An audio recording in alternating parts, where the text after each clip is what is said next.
যে কোনো চাকরি পরীক্ষায় 100% কমন সাম্প্রতিক প্রশ্ন।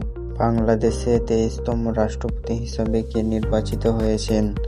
মির্জা ফখরুল ইসলাম আলমগীর। মির্জা ফখরুল ইসলাম আলমগীর রাষ্ট্রপতি নির্বাচনে কত ভোট পেয়েছেন? 255টি। রাষ্ট্রপতি নির্বাচনে মির্জা ফখরুল ইসলাম আলমগীর প্রতিদ্বন্দ্বী কে ছিলেন? অলি আহমদ।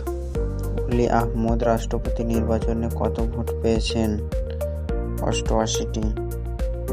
মির্জা ফখরুল ইসলাম আলমগীর কাকে প্রতিস্থাপন করেছেন? মোহাম্মদ শাহাবুদ্দিনকে। বাংলাদেশের বর্তমান প্রধানমন্ত্রী কে? তারেক রহমান। 2026 সালের রাষ্ট্রপতি নির্বাচনটি বাংলাদেশের ইতিহাসে কেন বিশেষ?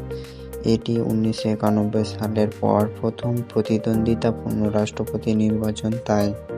বাংলাদেশ ও অস্ট্রেলিয়ার 2026 সালের প্রথম টেস্টে বাংলাদেশ কত রানে অল আউট হয়েছিল? 426 রানে। অস্ট্রেলিয়ার বিপক্ষে প্রথম টেস্টে মেহেদী হাসান মিরাজ কত রান করেন? 65 রান। বাংলাদেশ অস্ট্রেলিয়া টেস্টে জস হ্যাজেলউড কততম টেস্ট উইকেট পূর্ণ করেন? 300তম।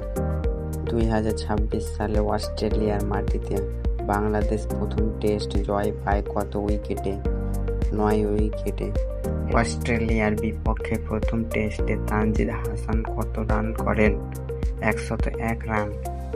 অস্ট্রেলিয়ার বিপক্ষে প্রথম টেস্টে নাজমুল হোসেন শান্ত কত রান করেন? 84 রান। 2026 সালের প্রথম টেস্ট অস্ট্রেলিয়ার বিপক্ষে বাংলাদেশ প্রথম ইনিংসে কত রানের লিড পেয়েছিল? 228 রান। ভিডিওটি ভালো লাগলে সাবস্ক্রাইব প্রত্যাশা করি।